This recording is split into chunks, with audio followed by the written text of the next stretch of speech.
part 2 of the Dainty 4-ply lace glove. To recap, in part 1 we achieved the 16 row 10 stitch lace repeat in the round. We reserved our thumb position on row 28 in waste yarn and then continued knitting up until row 44. Written instructions can be purchased from thecastingoncouch.com. Let's begin the eyelet and tie detail to the top of the glove.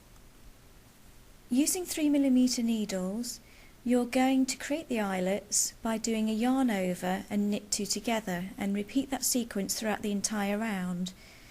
After that, you'll be knitting 2 rounds.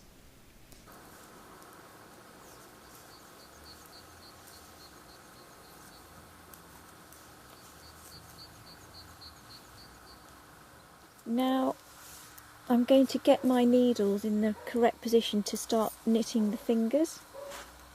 I'm going to do this by leaving 8 stitches on needle 1. So I'm going to knit the ones I don't need onto needle 3.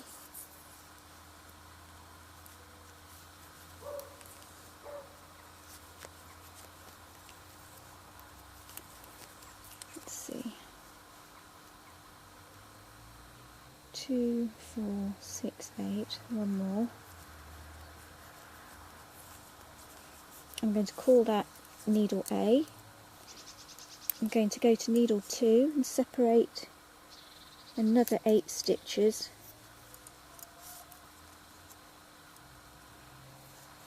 And call it needle B.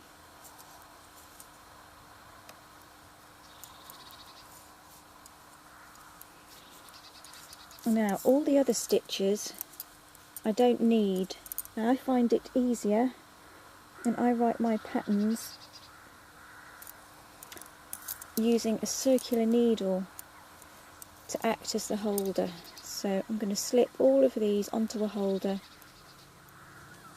I've got all those stitches now onto a circular needle for holding, so just get that out of the way.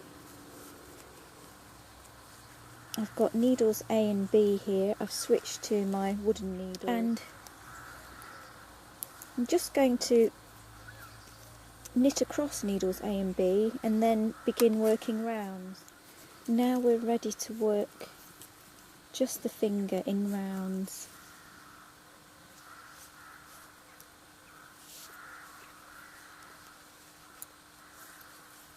Like so. So we're going to join it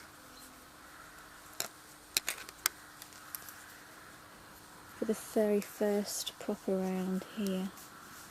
And you just carry on working stockinette stitch rounds. So I've done 10 rounds and I'm going to cast off now.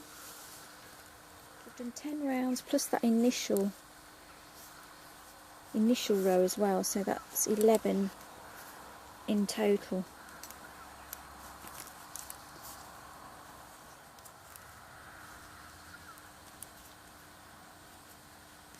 So I'm down to 1 stitch.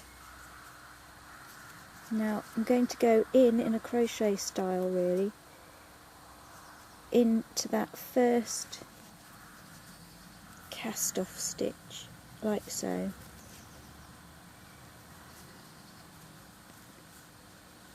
And I just find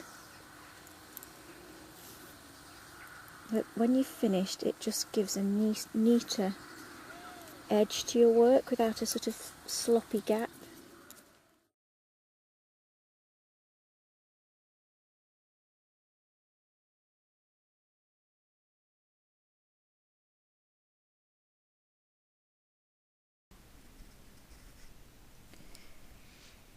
Once you have slipped 6 stitches from each end of your holder onto needles A and B, proceed to pick up 4 stitches at the base of the previous finger.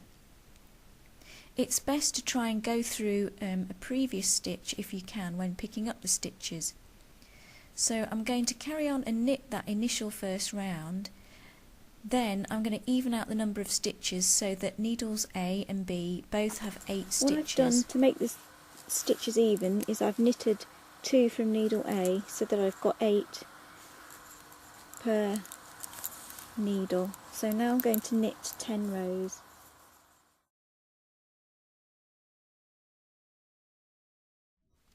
Create the ring finger in exactly the same way as you've just done for the ring finger. Moving on to the baby finger now, we have 5 stitches per needle, making 10 in total. So rejoin the yarn and pick up 4. That's 1,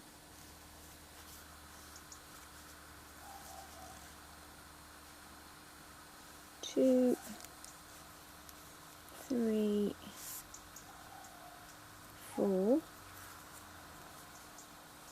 and then knit the first 5.